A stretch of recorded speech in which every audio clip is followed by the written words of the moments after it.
En este tutorial estudiaremos el concepto de flotación junto con el principio de Arquímedes, referente al tema de mecánica de fluidos.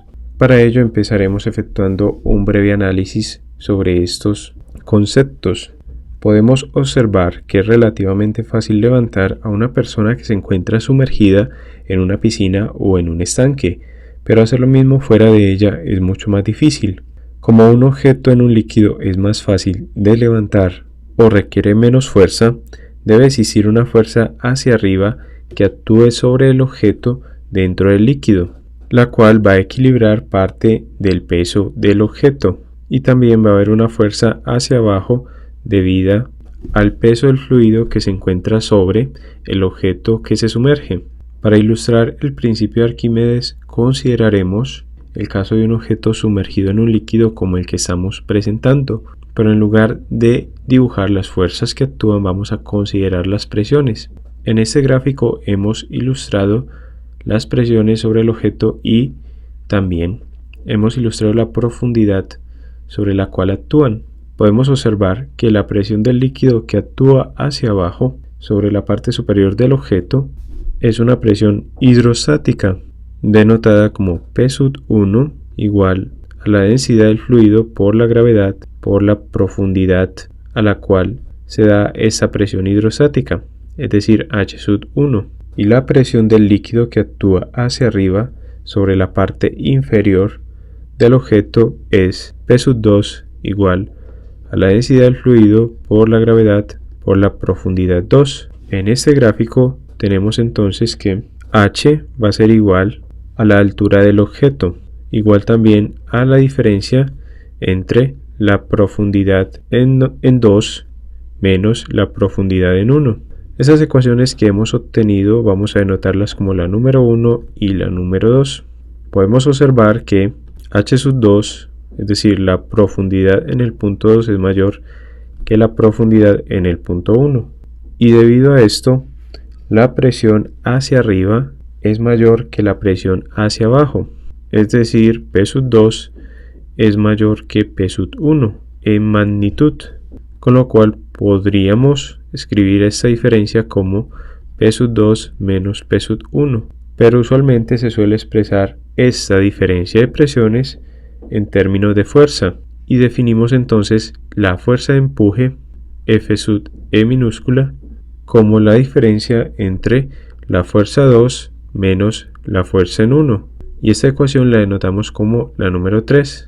La fuerza de empuje también se suele denotar como fuerza de flotación, y podemos decir que la fuerza de flotación es la fuerza neta que actúa sobre el objeto y que le permite a este flotar, y actúa verticalmente hacia arriba a través del centro de gravedad del objeto. Observemos que estamos considerando un objeto cilíndrico, por tanto, el área de la parte inferior es igual en magnitud al área de la parte superior. También podemos expresar la presión en el punto 1 P1 como igual a la fuerza 1 o en el punto 1 sobre el área, e igualmente podemos decir que la presión en el punto 2 es igual a la fuerza en el punto 2 sobre el área. De estas expresiones entonces obtenemos que la fuerza 1 es igual a la presión 1 por el área y la fuerza 2 es igual a la presión 2 por el área, y esas ecuaciones las vamos a denotar como la 4 y la 5. Vamos ahora a reemplazar las ecuaciones 4 y 5 en la ecuación 3, y tenemos entonces que la fuerza de empuje es igual a la fuerza 2, que es igual a la presión 2 por el área, menos la fuerza 1, que es igual a la presión 1 por el área. En esta ecuación, que denotaremos como la 6, vamos a reemplazar entonces las ecuaciones 1 y 2. En caso de que no sea claro el procedimiento que estamos desarrollando, vamos a explicar que lo que estamos tratando de deducir es una expresión para determinar la fuerza de empuje o de flotación, es decir, la fuerza que permite a este objeto que tenemos sumergido mantenerse en esa posición dentro del fluido, en este caso un líquido. Y luego vamos a relacionar el concepto de fuerza de flotación con el principio de Arquímedes. Reemplacemos entonces las ecuaciones 1 y 2 en la 6, con lo cual obtenemos lo siguiente, que la fuerza de empuje o de flotación es igual a la presión 2, que es igual a la densidad del fluido por la gravedad por la profundidad en 2 por el área menos la presión 1, que es igual a la densidad por la gravedad por la profundidad en 1 por el área. Y reacomodando términos tenemos lo siguiente: sacando factor común tenemos densidad del fluido por gravedad por área, que multiplica la diferencia entre la profundidad en el punto 2 menos la profundidad en el punto 1. Y recordemos que esta diferencia de profundidades es igual a h, la altura del objeto, con lo cual obtenemos la siguiente expresión parcial referente a la fuerza de empuje o fuerza de flotación. Podemos decir que esta es igual a la densidad por la gravedad por h, la altura del objeto, por el área. Y observemos que tenemos h por a, es decir, área por profundidad o altura del objeto, que es igual al volumen del objeto, y podemos reescribir la ecuación para la fuerza de empuje o fuerza de flotación como igual a la densidad por la gravedad por el volumen.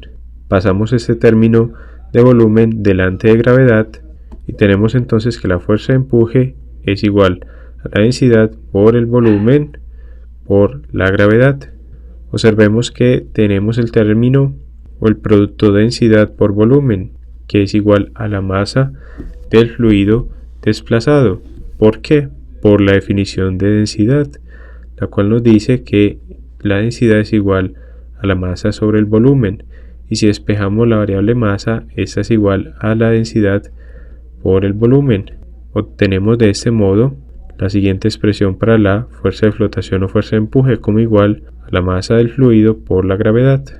Esta expresión que nos indica que F sub E, la fuerza de flotación, es igual al peso del líquido desplazado. A partir de esta expresión matemática podemos deducir entonces lo que es el principio de Arquímedes.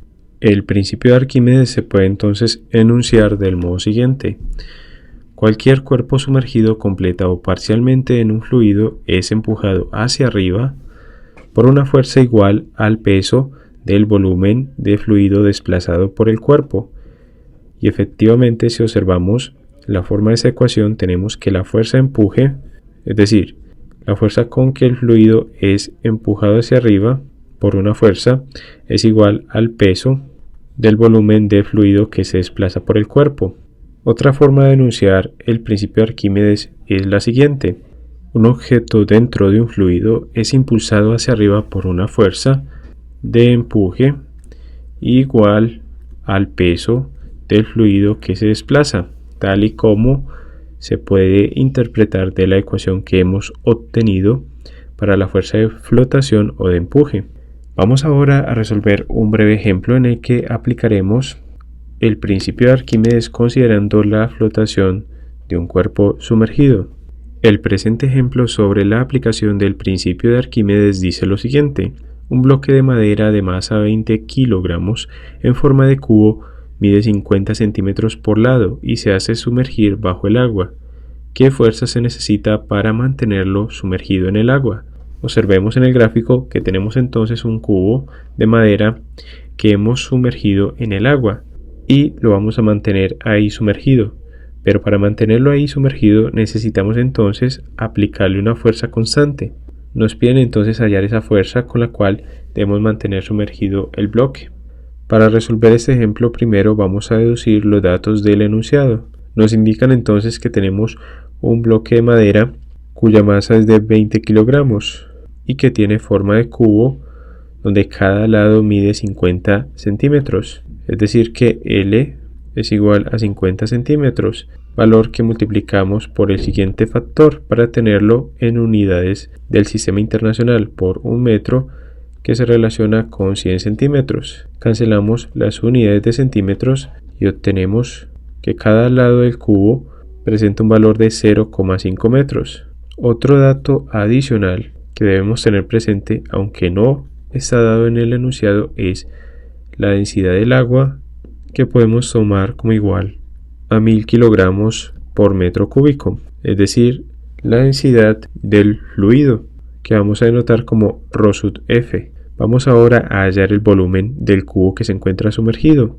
Como se trata de un cubo, el volumen es igual al valor del lado elevado al cubo, ya que tenemos lado por lado por lado. Tenemos entonces que el volumen es igual a 0,5 metros elevados al cubo, lo que nos da el valor de volumen del cubo igual a 0,125 metros cúbicos. Y este valor de volumen que hemos hallado es igual al volumen de la cantidad de fluido que desplaza el cubo cuando lo sumergimos. Por tanto, este volumen podemos denotarlo como V mayúscula sub F, volumen del fluido desplazado, y podemos hallar el peso del volumen de agua que se desplaza del modo siguiente, como W sub F o peso del fluido igual a la masa del fluido por la gravedad. Y sabemos que la densidad es igual a masa sobre volumen, por lo que la masa se puede expresar como el producto entre la densidad por el volumen. Luego, la masa del fluido es igual a la densidad del fluido por el volumen del fluido desplazado. Y multiplicando por la gravedad tenemos que esa expresión es igual al peso del fluido que se desplaza. Por tanto, podemos reemplazar los datos conocidos en esta expresión para hallar el peso del fluido que se desplaza. Y tenemos entonces 1000 kilogramos sobre metro cúbico por el volumen de fluido que se desplaza, que es 0,125 metros cúbicos, por la gravedad, que es de 9,8 metros sobre segundos al cuadrado. Las unidades que debemos obtener son en newtons, ya que se trata del peso del fluido que se desplaza. Observemos que cancelamos las unidades de metros cúbicos y obtenemos kilogramos por metro sobre segundos al cuadrado. De este modo, el peso del fluido que se desplaza es igual a 1000 por 0,15 por 9,8, lo que nos da el valor de 1225 newtons. Este es entonces el peso del fluido que se desplaza por el cubo de madera. Hemos hallado entonces el peso del fluido desplazado, y de acuerdo con el principio de Arquímedes, el valor de W sub F, es decir, el peso del fluido que se desplaza, es la magnitud de la fuerza de empuje hacia arriba, es decir, que la fuerza de empuje es igual a el peso del fluido que se desplaza, igual a 1225 newtons. Pero este no es el valor que nos solicitan hallar, sino la fuerza con la cual debemos mantener sumergido ese cubo de madera. Para mantener entonces sumergido el cubo, la fuerza de empuje debe equilibrarse por una fuerza igual en magnitud hacia abajo, que es la suma de la fuerza aplicada F y la fuerza del peso del bloque, W. Vamos a representar en este diagrama esas fuerzas. Tenemos entonces que debe haber una fuerza de empuje, es decir, una fuerza neta. Recordemos que esa fuerza de empuje se obtiene a partir de la diferencia de fuerzas debidas al peso del fluido o del líquido que trata de levantar el objeto sumergido, y el otro, F1, que es la fuerza del peso del fluido sobre el objeto. Y debe haber entonces una fuerza F, que es la que nosotros aplicamos para poder mantener sumergido este bloque o cubo de madera. Y a la vez debe haber el peso del bloque, que actúa siempre hacia abajo. Observemos entonces que la fuerza que aplicamos más el peso debe ser igual a la fuerza de empuje para poder que ese cuerpo se mantenga en equilibrio. De esa expresión entonces vamos a despejar la variable de interés, que es la fuerza que se aplica para mantener el cubo sumergido, igual a la fuerza de empuje menos el peso del bloque, que no se debe confundir con el peso del fluido desplazado, los cuales son diferentes. Y la fuerza aplicada es entonces igual a la fuerza de empuje menos el peso del bloque, que es igual a la masa del bloque por la gravedad. Podemos reemplazar los valores en esta expresión. Tenemos que la fuerza a aplicar es igual a la fuerza de empuje, 1225 newtons, menos la masa del bloque, que es de 20 kilogramos, por la gravedad, 9,8 metros sobre segundos al cuadrado. Y esos kilogramos por metro sobre segundos al cuadrado son unidades de newtons. Si efectuamos entonces estas operaciones indicadas, tenemos que la fuerza a aplicar es igual a 1029 newtons. Para poder mantener el cubo de madera sumergido a la profundidad en que la fuerza de empuje es igual a 1225 newtons y a la profundidad a la cual el bloque o cubo se encuentra sumergido en equilibrio. Hemos resuelto entonces el presente ejemplo sobre la aplicación del principio de Arquímedes y el concepto de flotación. Asimismo, hemos ilustrado los aspectos teóricos referentes a estos importantes conceptos en mecánica de fluidos. Los invitamos a seguir estudiando nuestros videos referentes al tema de mecánica de fluidos.